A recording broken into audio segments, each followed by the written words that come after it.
en el capítulo 1, y vamos a ver en esta noche del versículo 9 en adelante. Apocalipsis 1, del 9, no sé hasta dónde lleguemos. Buenas noches. Nos da mucho gusto llevar hasta ustedes a través de la televisión vía satélite el libro de Apocalipsis. Y estamos en la cuarta conferencia de este libro. En la próxima clase tal vez podamos estudiar los 7 espíritus de Dios que les había anunciado, pero es importante antes de entrar a estudiar en detalle los 7 espíritus de Dios que vimos en el versículo 4 del capítulo 1 y explicar cada una de las manifestaciones del Espíritu, que tengamos el cuadro completo del capítulo 1 de Apocalipsis. En Apocalipsis 1, del 9 en adelante, comenzamos a ver la primer visión. La primer visión que Jesús le da al apóstol Juan. Y esta visión que Juan recibe es una visión del Cristo glorificado. Ya no es el Cristo con espinas, ni clavado en la cruz del Calvario, ni con su espalda deshecha por los látigos romanos, sino es la visión de un Cristo glorificado y exaltado a la diestra del Padre. En esta visión, Cristo glorificado, antes de poder subir para siempre durante el tiempo de la iglesia al cielo, y antes de que Jesucristo pudiera ya decir a la gente que le sigue aquí abajo en la tierra, por favor quiero que escuchen mis últimas palabras, era importante que el apóstol Juan nos transmitiera esta visión de cómo vio a Cristo después de la resurrección. Y el mensaje tan importante que Cristo le entrega al apóstol Juan relacionado con la iglesia. Relacionado con la iglesia. Por lo tanto, estas palabras de Cristo son las últimas palabras de Jesús a nosotros los cristianos. Las últimas palabras de Cristo a la iglesia que Él ganó con su sangre.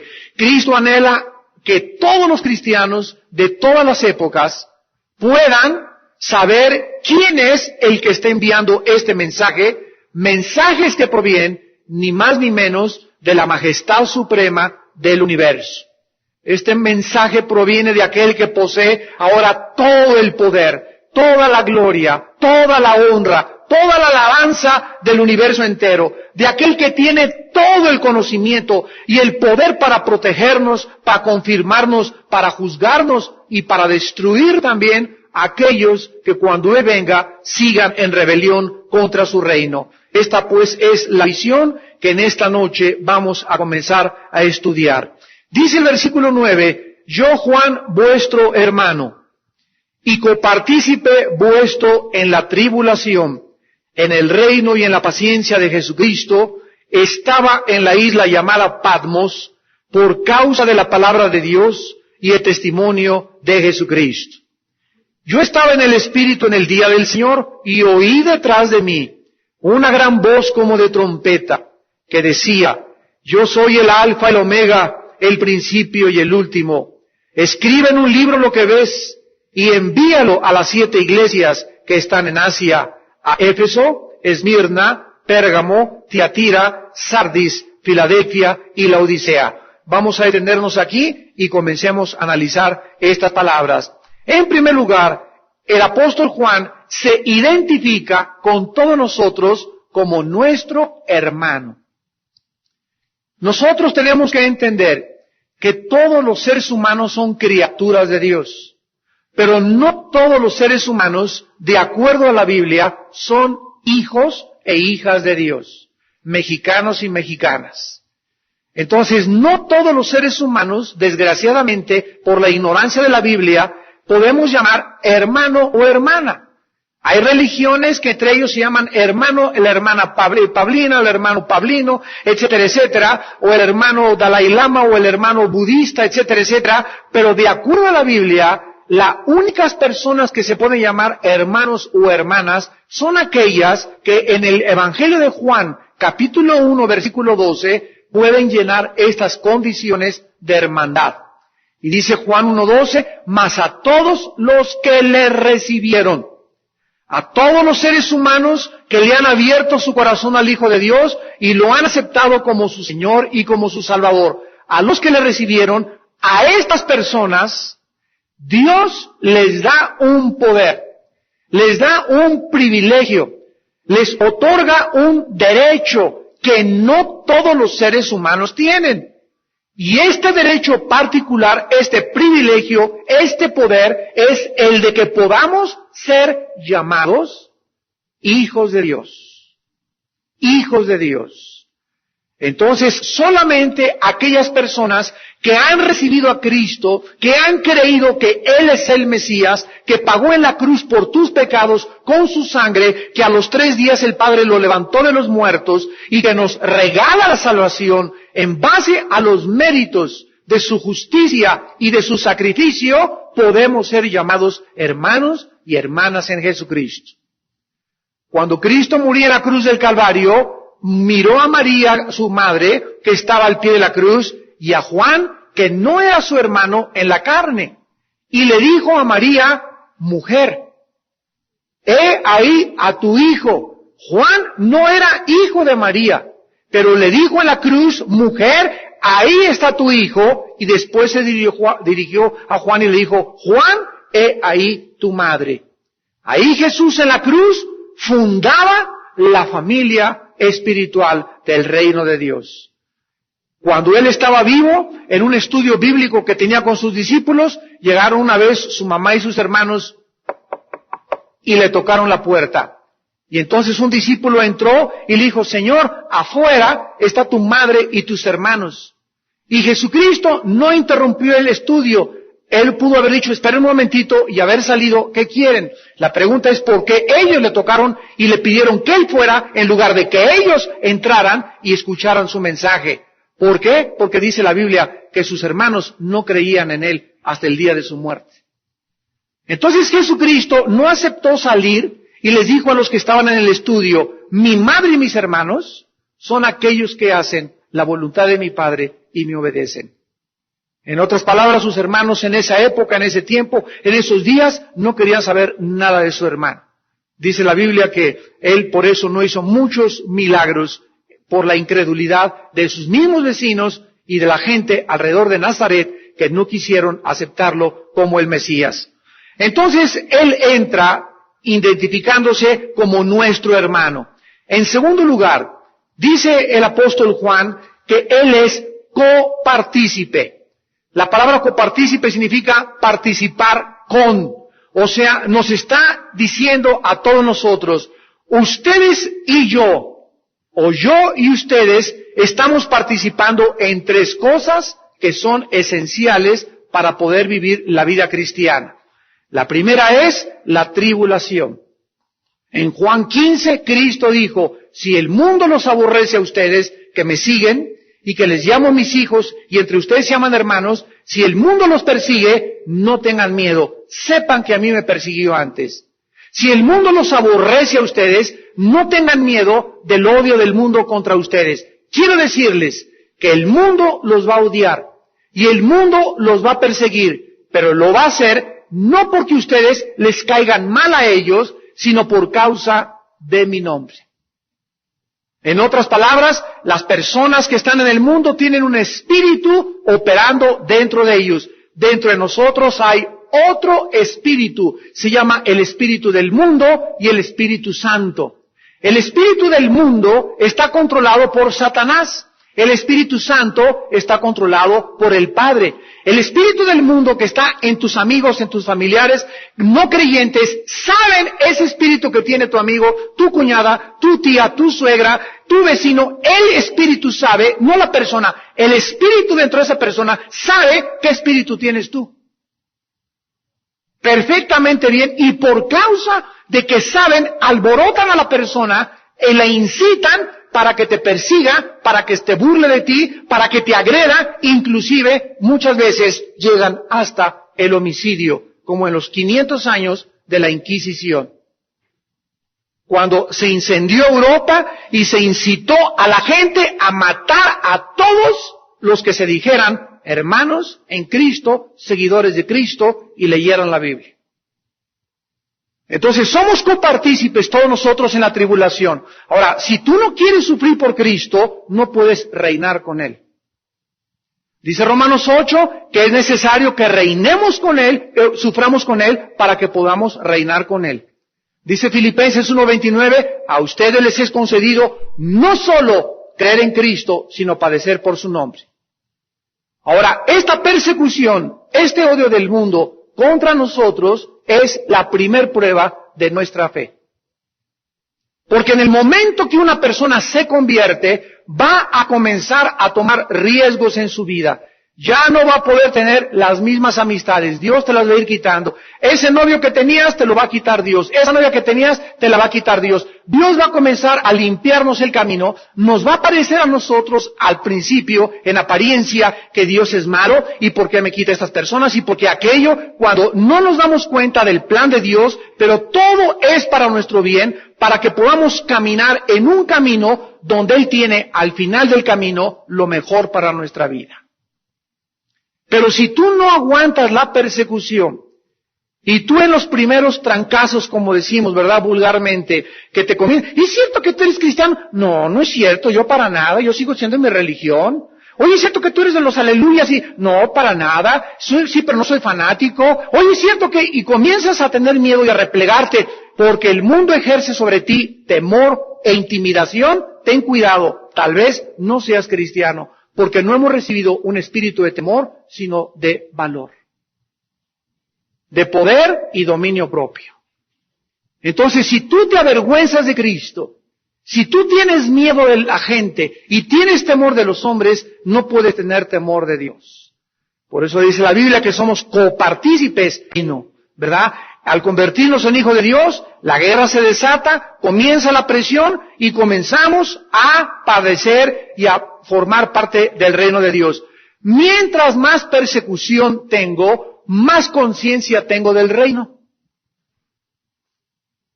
Más conciencia tengo de que pertenezco a Dios. ¿Por qué? Mateo 5, gócense cuando son perseguidos, porque es la evidencia número 1, que el Espíritu Santo reposa sobre vuestra cabeza.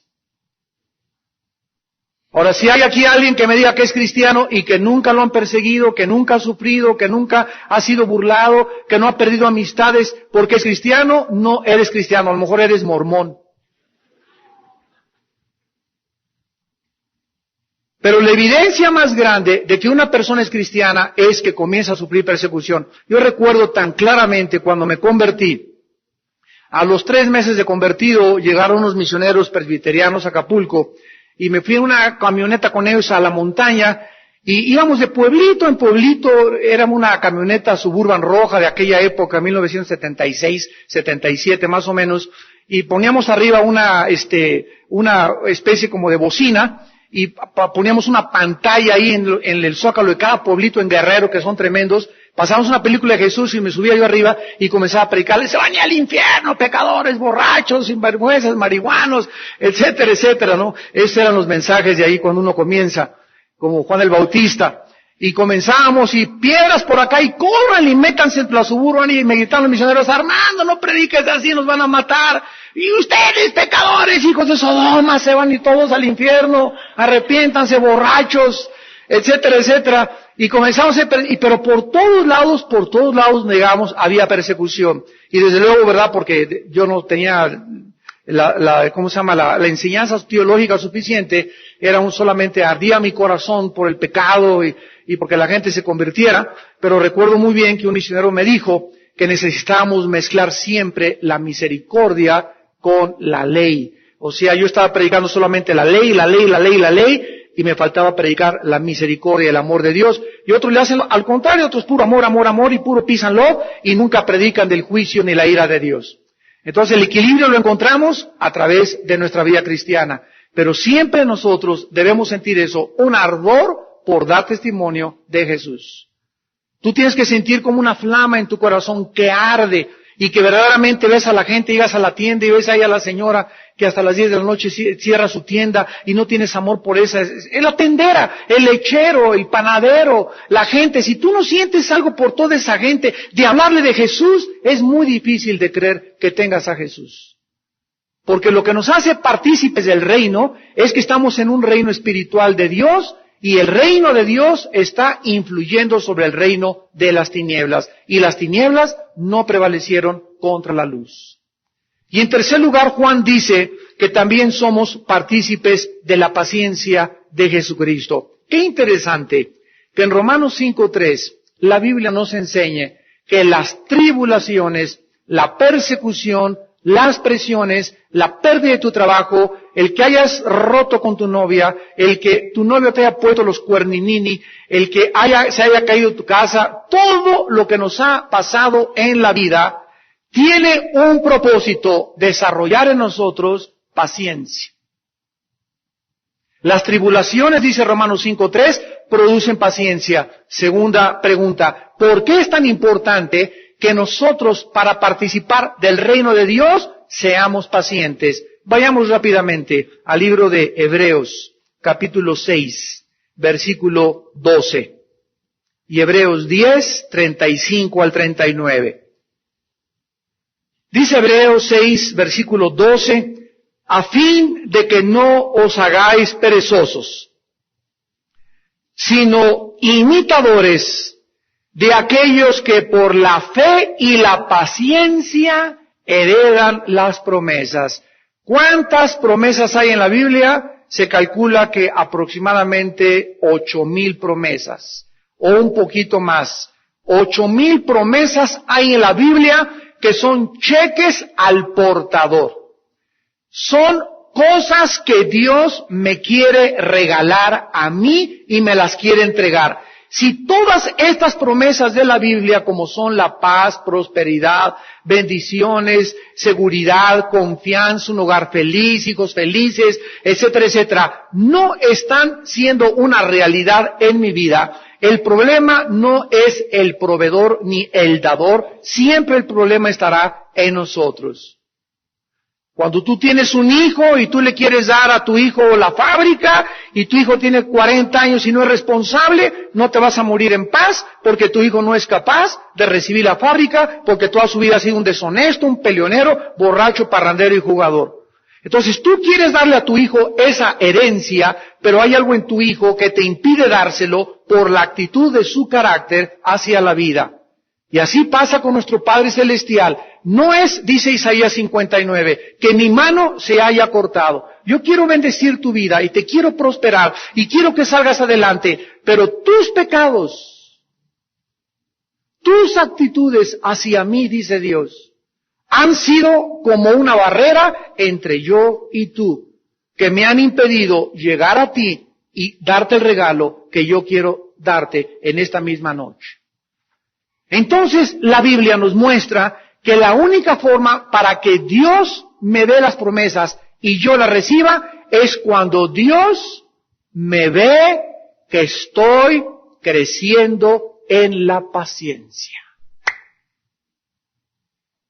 Sin esta paciencia, Dios no me da nada, porque lo que me hace que me dé Dios eso es que Dios me vea tranquilo y calmado, y que aguanto una semana, aguanto un mes, aguanto 3 meses, sin eso que me quería comprar, sin eso que me quería casar, si con la muchacha que me quería pasar, y me ve que me aguanto, y tengo dominio propio, y espero que Él me dé lo mejor, entonces Dios a esos hijos les da lo mejor, a los que le dejan escoger a Él.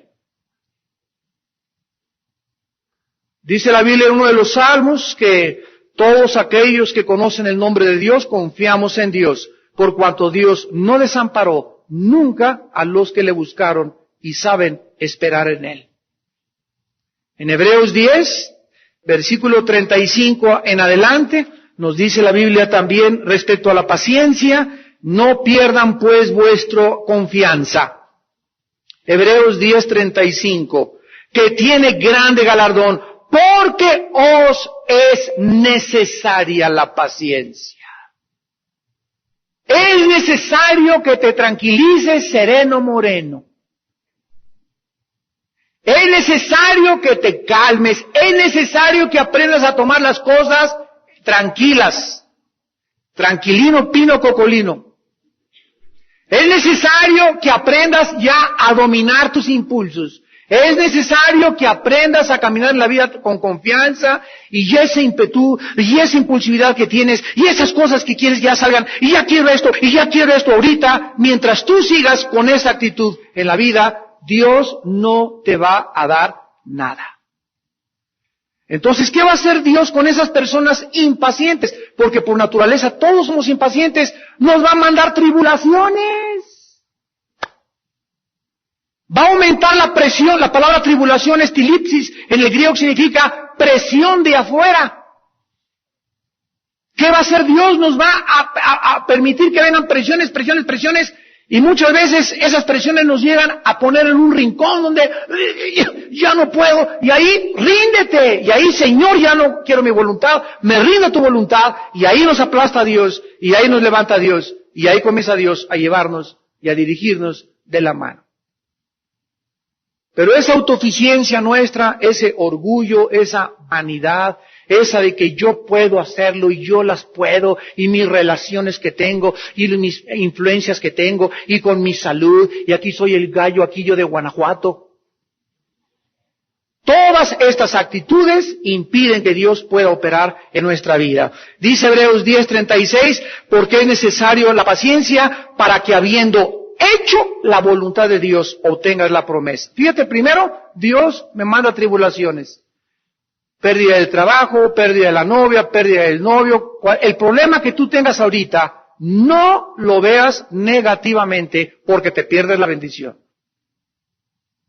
No importa la tribulación que tú estés atravesando, ya sea que la regaste o que no la regaste, que chocaste tú o que no tuviste la culpa. No importa quién ha sido el culpable. Lo que estés atravesando, velo como una herramienta para trabajar en tu carácter. Y una vez que tú aprendas eso y digas, Señor, me rindo, ¿verdad? Pues sí, ¿verdad? Ya se fue mi pancholina, ya perdí el trabajo, ya no me saqué la lotería, esta casa yo no la compré, ya no se pudo hacer esto, mi esposo no se ha convertido. Sea lo que sea, cuando Dios ve que tú aceptas su voluntad y no peleas con Él, Dios entonces te da la promesa. ¿Ya lo viste? Para que habiendo hecho la voluntad de Dios, obtengáis la promesa. ¿Cuál es la voluntad de Dios de las mujeres? Que sean mansas con los maridos, que respeten al marido, que no le falten el respeto al marido. Cuando Dios vea desde el cielo que eres así, convierte a tu cara de cocodrilo.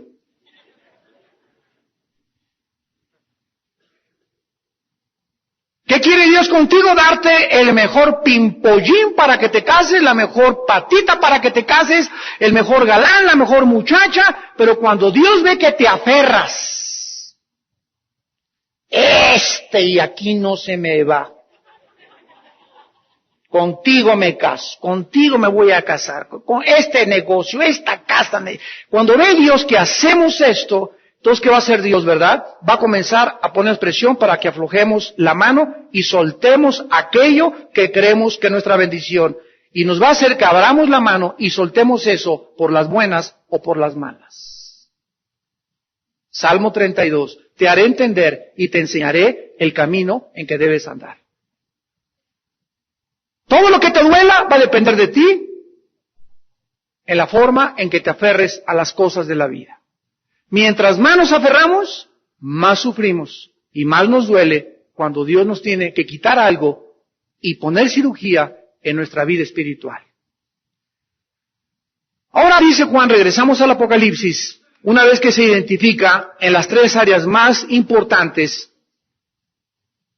en las tribulaciones, en el reino de la paciencia, dice que se encontraba en una isla llamada Patmos. En los tiempos en que Juan fue desterrado, el emperador romano era Domiciano. Domiciano fue el emperador romano que mandó al exilio al apóstol Juan. Patmos era una isla, porque todavía existe, una pequeña isla rocosa y estéril que forma parte del archipiélago de las Hespórades. Así se llama, es un grupo de islas, un archipiélago, es un grupo de islas que llaman archipiélago de Hespórades, con 14 kilómetros de largo y 7 kilómetros de ancho. Es lo que mide Patmos y se encuentra exactamente a 60 kilómetros de la costa del Asia Menor. Los reos o los prisioneros como Juan eran considerados prisioneros políticos, peor que los criminales, y los tenían. ¿Ustedes creen que andaba ahí jugando al bagamo en la playa Juan, verdad? Y surfeando ahí y a todo dar ahí, comprando sus cocos y sus mangos. Los prisioneros en aquella época, en la isla de Patmos, es como las Islas Marías actualmente, por cierto, oí que ya las van a quitar, o como la isla de San Quintín, ¿verdad? O la que está enfrente de San Francisco, los tenían encadenados perpetuamente, vestidos con andrajos. Era la única, cuando llegaban a la isla, la única ropa que podían tener era la que traían puesta. Así que ahí ven cómo le hacían, ¿verdad? Tenían que ocuparse y la mayor parte de las veces morían totalmente desnudos, porque era la única ropa que les dejaban, no les permitían una sola muda de ropa. Además, casi no les daban alimentación, dormían en el suelo y tenían como la penitenciaría de Alcatraz enfrente de San Francisco, calabozos oscuros, fríos y húmedos. Durante 6 días se les obligaba a trabajar cargando rocas bajo el látigo de soldados romanos. Así que en una de estas mañanas, ¿verdad? O tarde estaba Juan ahí por la playa, cuando en ese momento, dice el apóstol Juan, vimos yo detrás una gran voz de trompeta que le hablaba. Imagínense, Juan ahí está trabajando o picando piedra y de repente oye una voz detrás de él que le dice: yo soy el alfa y el omega, el principio y el fin. Escribe en un libro lo que ves y mándalo a las 7 iglesias que están en Asia, Éfeso, Esmirna, Tiatira, Pérgamo, etcétera, etcétera. Y en eso Juan se queda así petrificado. Y dice Juan, y en ese momento me volteé para poder ver la voz que hablaba conmigo. Dice la Biblia que Juan estaba en la isla de Patmos por 2 razones. Versículo 9. Por causa de la palabra de Dios.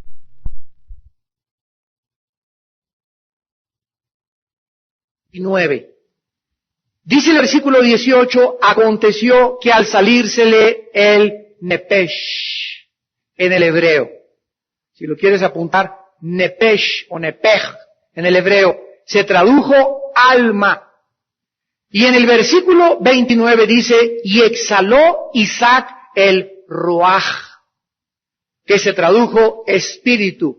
Entonces, las mismas raíces etimológicas de la palabra nepesh y de la palabra ruaj, que se tradujeron alma y espíritu, nos muestran en las 2 palabras que son 2 cosas enteramente diferentes. ¿Qué cosa es el alma y qué cosa es el espíritu? El alma, si te interesa apuntarlo, es el asiento de las emociones, de tus sentimientos, de tu voluntad y de tu intelecto. Es el asiento de las emociones, de los sentimientos, de tu voluntad y del intelecto. El espíritu, por el contrario, es la parte inmaterial del ser humano a través de la cual podemos conocer, adorar y servir a Dios. Juan 4:24. Dios es espíritu. Por lo tanto, la parte o el componente de mi ser que puede tener contacto y comunicación, servicio y adoración a Dios, no puede ser en mis sentimientos, aunque están involucrados, no puede ser en mis emociones, aunque están involucradas, menos mi cuerpo con sacrificios humanos. Lo que Dios busca es que mi adoración sea básicamente en el Espíritu. Que yo lo conozca no a través de la lógica humana, no a través de la investigación científica humana, no a través de los paradigmas y las conclusiones o los silogismos filosóficos o gramaticales, sino que yo lo conozca en mi espíritu, porque Él es espíritu. Para poder tocar a Dios, para que yo lo pueda entender, su comunicación tiene que venir a mi espíritu, no a mi alma, a mi espíritu. una vez que mi espíritu capta, percibe, recibe, discierne, que son facultades del espíritu, mi espíritu las transmite a mi alma, que es mi mente. Y ya mi estado emocional, mi estado sentimental va a recibir la comunión con Dios, y ahí voy a ser responsable yo de cómo digerir esa información en mi alma. Las personas, como les dije, muy impacientes y muy temperamentales, no pueden hincarse, no pueden estar media hora con Dios, ni leer la Biblia, porque están así, ¿verdad? Como pepitas en comal por dentro, y suena el teléfono, y se paran, y no se pueden concentrar, y están en un estudio, y voltean para todos lados, y no tienen esa facultad de el relajamiento, de la paz y la tranquilidad. Porque para recibir de Dios necesitamos en nuestra alma estar así. Necesitamos esta condición para recibir de Dios. Dice en Isaías 26:3, Dios guardará en completa paz a aquel cuyo pensamiento persevera en él.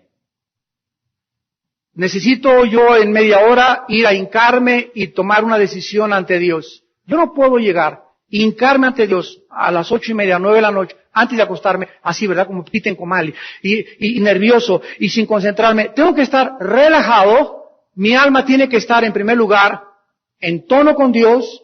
No tiene que haber en mi vida una conciencia que me acuse de nada. No puedo beberle a nadie. Tengo que estar tranquilo de que no le he robado a nadie, que no he hecho ninguna acción. Ya confesé mi vida, ya me arrepentí. Y ya en esa condición de arrepentimiento y de quebrantamiento, Dios se acerca a nosotros. Porque Él está cerca del corazón quebrantado y contrito.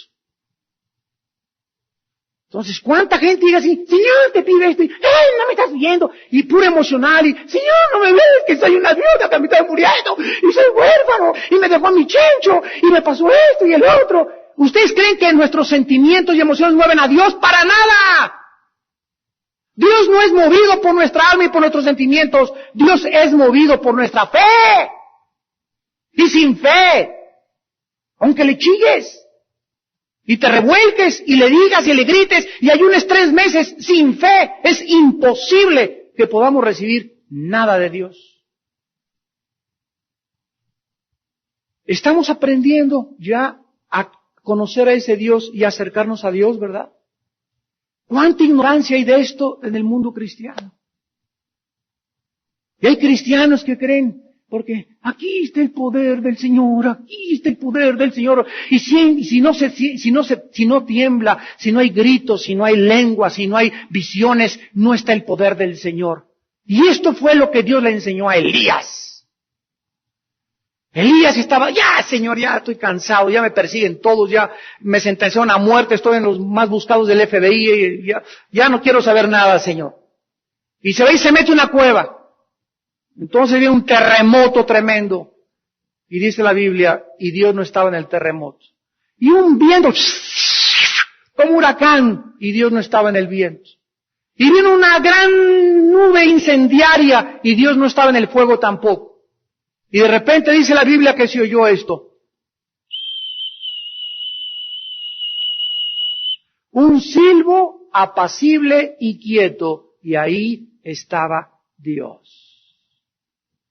¿Qué le estaba Dios enseñando a Elías? No me trates de buscar una forma poderosa y una forma así inquietante y que te manifiestes, y si no ves esto y el otro, encuéntrame en el silencio de tu alma, en la quietud de tu corazón, en la tranquilidad de tu espíritu, ahí a solas, en el silencio, en el secreto de tu corazón, de tu casa, de tu sala, donde tú te encuentres. Ahí, cuando aprendas a estar quieto delante de mí, me voy a manifestar a tu vida.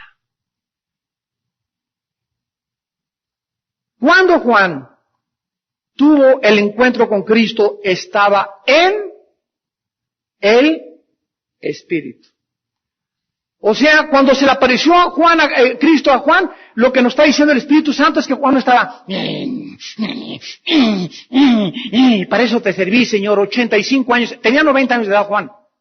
Y todo lo que sufrí por ti, Señor, y aquí acabo, y ya para qué, aquí a quién le voy a predicar, ni los peces pueden ahorita escucharme.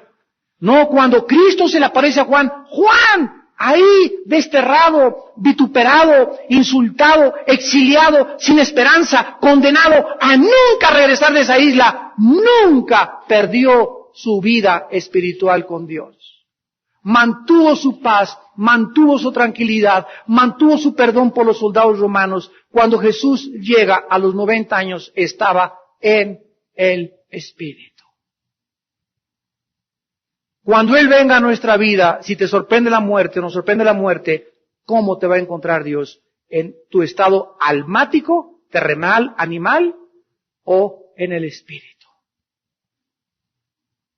Ahora hay una frase aquí que Juan usa, el día del Señor. Hace muchos años yo pensé que este día se refería al primer día de la semana que nosotros conocemos como domingo.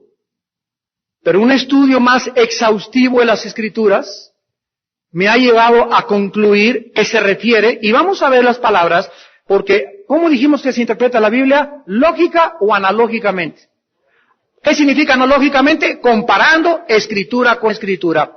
Veamos esta frase, el día del Señor, primero en el Antiguo Testamento, en 3 pasajes. El primero está en Primera de Tesalonicenses 5:23. Primera de Tesalonicenses 5:23. 5:2. Primera de Tesalonicenses 5:2. Y dice la Biblia, pero vosotros sabéis, Primera de Tesalonicenses 5:2. Vosotros sabéis perfectamente que el día del Señor vendrá así como ladrón en la noche. Que cuando digan paz y seguridad, vendrá entonces sobre ellos destrucción repentina como los dolores a la mujer encinta y no escaparán.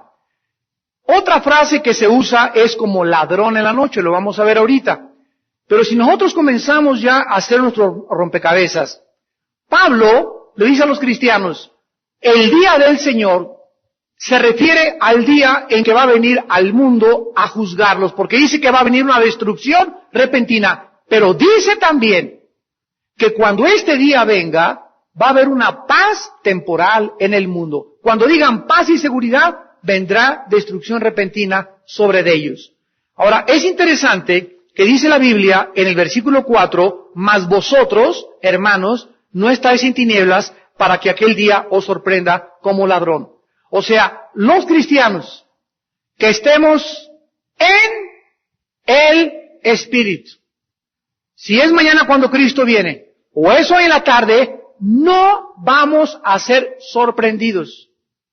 Pero a todos ese grupo de personas que se llaman seguidores de Cristo, si Él viene la semana que entra o mañana o hoy en la noche, y tú no estás en el Espíritu, viene a tu vida como ladrón en la noche. ¿Qué significa esto? Cuando un ladrón entra y se mete a tu casa y tú estás dormido, no te das cuenta que él viene a robar, a buscar, si alguien se interpone, a matarlo y a destruir lo que pueda. Y te levantas y te das cuenta que te robaron tu casa. ¿Por qué? Porque no estabas velando. Y la Biblia nos manda velar y orar. Primera de Pedro 5:8, Marcos 14:38. Velad y orad. Manténganse en el Espíritu. Manténganse en el Espíritu. Manténganse en el Espíritu. ¿Cómo mantengo el Espíritu? Velando y orando. Leyendo la palabra, limpiándome, confesando mis pecados. El que tiene esta esperanza, 1 Juan 3:3, se purifica a sí mismo para que aquel día no me sorprenda como ladrón. Porque si me sorprende como ladrón, lo vamos a ver más adelante, te quedas en el rapto. ¿Y no todos los cristianos nos vamos a ir en el rapto? Dice la Biblia en Lucas 21, orad para que seáis tenidos por dignos de escapar de todas estas cosas. Dice en Apocalipsis 20, el 1 al 4, y vi tronos y a los que fueron dignos de sentarse en ellos. Dice 1 Corintios 3, del 10 al 14, porque cuando venga el Señor Jesucristo, muchos serán revelados sus obras por el fuego, y se darán cuenta que sus vidas fueron madera, heno y hojarasca. Y la venida sorpresiva de Cristo los desnudará. Y se van a dar cuenta que nunca fueron cristianos, que nunca se consagraron, que nunca fueron santos, que nunca ganaron un alma, que nunca tuvieron ninguna carga, que nunca fueron puros, que nunca tuvieron paciencia, que nunca se consagraron y se van a quedar. Dice Primera de Juan, orad para que cuando Él venga no seáis avergonzados. Y la Biblia está llena de advertencias. Llena de advertencias. Estén listos, porque a la hora que nadie sabe, vendrá. Aquí mismo en este pasaje, dice el versículo 6, por tanto no durmamos como los demás, sino velemos y seamos sobrios. Porque los que duermen, de noche duermen. Los que se embriagan, de noche se embriagan. Pero nosotros que somos del día, seamos sobrios. Versículo 9, porque no nos ha puesto Dios para la ira. Dios no nos puso para que fuéramos junto con el mundo juzgados. Vamos a ver que Dios cada vez que juzga al mundo, saca a sus hijos y aparta a sus hijos. Y nunca Dios descarga el juicio contra el mundo junto con sus hijos, porque no es la intención de Dios juzgarnos junto con ellos. Antes de que Dios descargue el juicio contra el mundo, nos juzga primero a nosotros. Primera de Pedro capítulo 3, el juicio comienza en la casa de Dios, versículos 17 y 15. El juicio comienza en la casa de Dios y ahorita Dios está comenzando a juzgar su iglesia. Una de las áreas más importantes que Dios juzga es la autoridad. ¿Sabían eso? La autoridad. ¿Cómo puede un cristiano saber qué nivel de desarrollo ha alcanzado? En la medida en la que tú aprendas a someterte y a respetar a tu padre y a tu madre, a tu pastor, al presidente y a los gobernantes, cualquiera que esté en autoridad arriba de ti. Un cristiano que allá afuera se le dice, los de seguridad aquí, oiga, no ponga su carro aquí porque la vecina, te das cuenta que es un enano en Cristo. Debe estar trabajando en el Circo Soleil.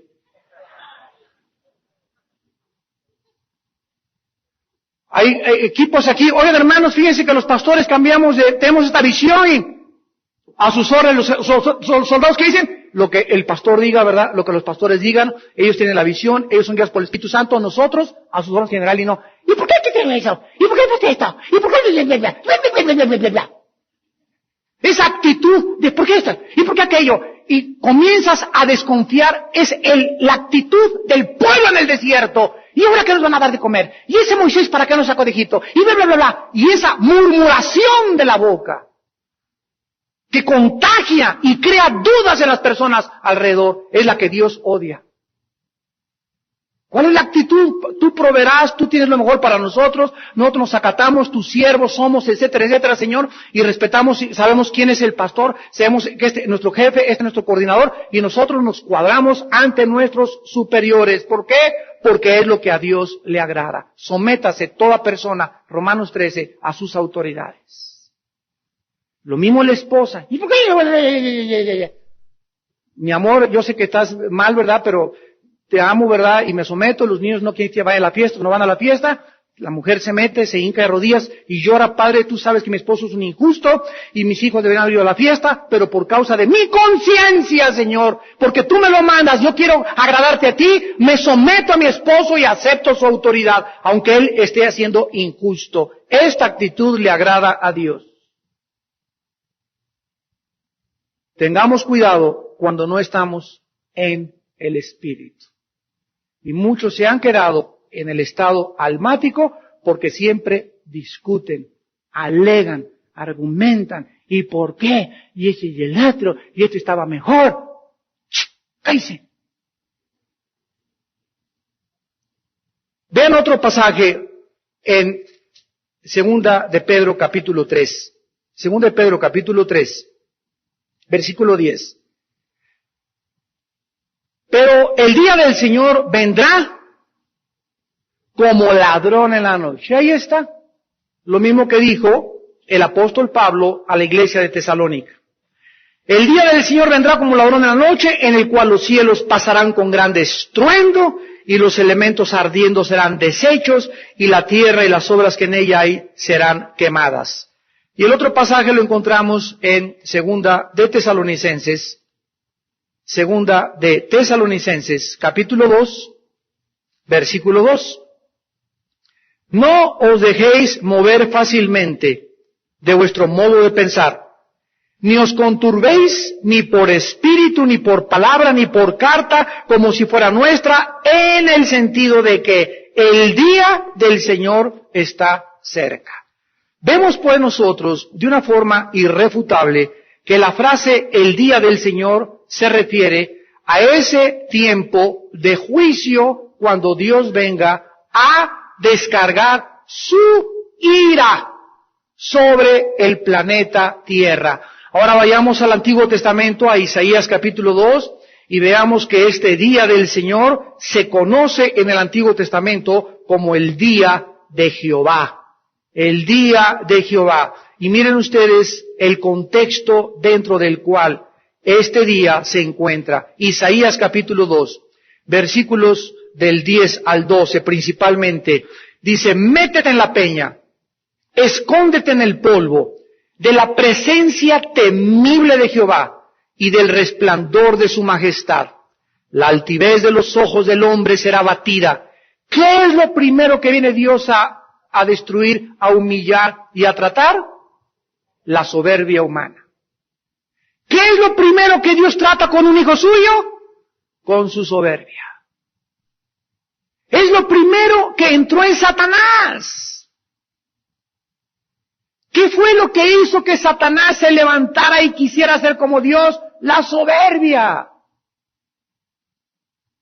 De querer discutir todo, argumentar todo, ser tú tu Dios, no someterte a las leyes, a lo que te dicen, a lo que te cuidan. Primero Dios te pone a tus padres, no te sometes a tus padres, tus maestros, no te sometes a los maestros, la policía tal vez te hará entender. O tal vez en la cárcel o en Almoloya, o en un hospital los médicos. Pero tienes que entender que no eres Dios. Y que siempre habrá alguien a quien obedecer, a quien cuadrarnos, a quien rendirle cuentas. Somos seres, agentes morales, responsables, creados para obedecer, para someternos y para entender que Dios busca esto en el corazón. En la altivez lo que Dios viene y la soberbia, dice aquí, de los hombres será humillado. Versículo 12, porque día de Jehová de los ejércitos vendrá sobre, otra vez, todo soberbio y altivo, sobre todo enaltecido será abatido. Ahora vean ustedes en Isaías, ahí mismo, en el versículo 17. La altivez del hombre será abatida, la soberbia de los hombres será humillado, y solo Jehová será exaltado en aquel día. Vayamos al capítulo 13 de Isaías. Versículos 6 al 13. Isaías 13. Del 6 al 13, aullad, porque cerca está. Subrayen sus Biblias, siempre que aparezca día de Jehová, subráyenlo en rojo, en amarillo, como quieran. Pero tiene que resaltar esta frase. Día de Jehová vendrá como asolamiento del Todopoderoso. Toda mano se debilitará y desfallecerá todo corazón de hombre. Se llenarán de terror, angustias y dolores se apoderarán de ellos. Tendrán dolores como mujer de parto. Se asombrará cada cual al mirar a su compañero, sus rostros de llamas. He aquí viene el día de Jehová, terrible y de indignación y ardor de ira, para convertir la tierra en soledad y raer de ella a sus pecadores. Por lo cual las estrellas de los cielos y sus luceros no darán su luz.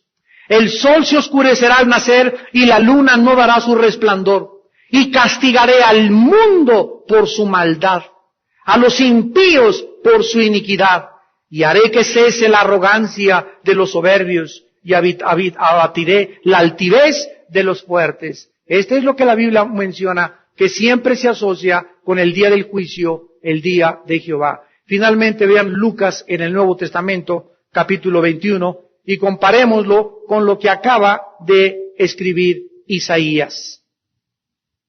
Dice en Lucas 21, versículo 25 y 26, entonces habrá señales en el sol, en la luna y en las estrellas, y en la tierra angustia de las gentes. Escuche, confundidas a causa del bramido del mar y de las olas, desfalleciendo los hombres por el temor y la expectación de las cosas que sobrevendrán en la tierra. La palabra desfallecer en el griego es falta de aliento. O sea, el ser humano va a ver cosas tan terribles como maremotos, meteoros cayendo sobre la tierra, las perversidades genéticas de Apocalipsis 9, la séptima trompeta, que la gente no va a poder ni siquiera respirar.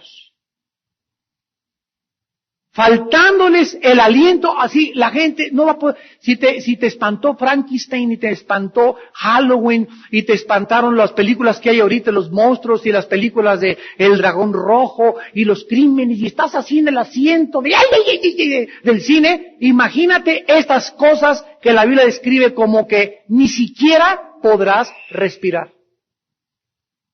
Te faltará el aliento de las cosas que van a suceder. Y dice la Biblia, las potencias o los poderes de los cielos serán conmovidas. Entonces verán al Hijo del Hombre que vendrá en una nube con gran poder y con gran gloria. Cuando estas cosas comiencen a suceder, erguíos y levanten vuestra cabeza, porque vuestra redención está cerca. ¿A quién le está diciendo cuando estas cosas comiencen a suceder? ¿A qué es? ¿Y qué están comenzando a suceder? Mateo 24. Jesús dice, oirán de guerras y rumores de guerras. El siglo XX, por primera vez en la historia, 2 guerras mundiales, que involucraron a más del 85% de las naciones del mundo. Más de 425 revoluciones y golpes de Estado en el siglo XX. Bombas atómicas, Zacarías 14, telecomunicaciones en el siglo XX, proyectiles teledirigidos en el siglo XX. Ahorita somos, en el siglo XXI, la primera generación que tiene la capacidad de armamento nuclear para poder destruirnos. Somos la primera generación que podemos destruirnos en 30 segundos. Solamente una de las cabezas de los submarinos Trident de los Estados Unidos, un solo submarino, tiene 7 cabezas, y cada cabeza o misil teledirigido nuclear tiene el poder de destruir una ciudad como Washington en 35 segundos. Una sola cabeza, y tiene 7. Y tienen más de 35 submarinos Trident en el mundo entero. Para que te des idea que estamos parados sobre una olla hirviendo. Y oímos que Irak, y oímos por acá, y tú aquí en la disco, lili, la. Aquí con el novio, ahí, ¿verdad? Los dos ahí fornicando, y con relaciones sexuales ilícitas, viendo pornografía en tu casa, llorando porque te persiguen. Y así es como exactamente como Jesucristo dice, cuando venga el Hijo del Hombre, ¿hallará fe en la tierra? ¿Hallará fe en la tierra? Esta es la iglesia que Cristo espera encontrar. Una iglesia de cristianos desanimados, una iglesia de cristianos fornicarios, una iglesia de cristianos rebeldes, una iglesia de cristianos soberbios y altivos que ni siquiera a sus autoridades se saben someter. Esta es la iglesia, este es el cristianismo que tú crees que Cristo te llamó a tener.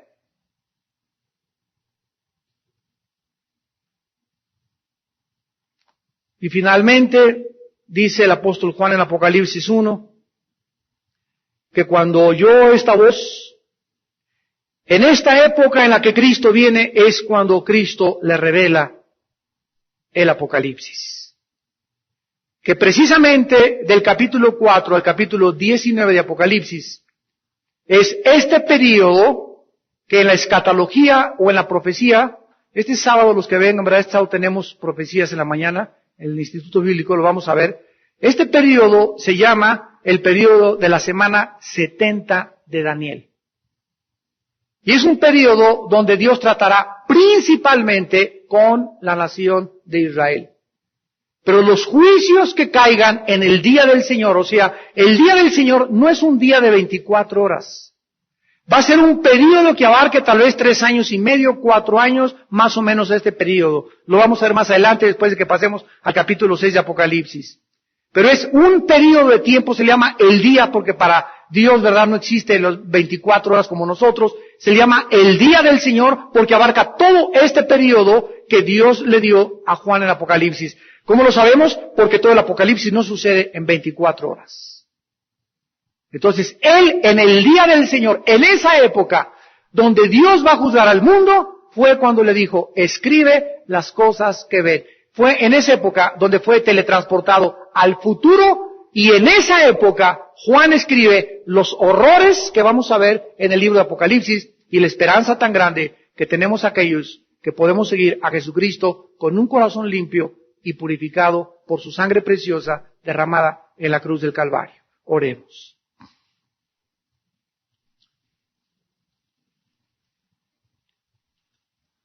Dichosos y felices todos los que oyen y leen las palabras de esta profecía, porque el tiempo está cerca.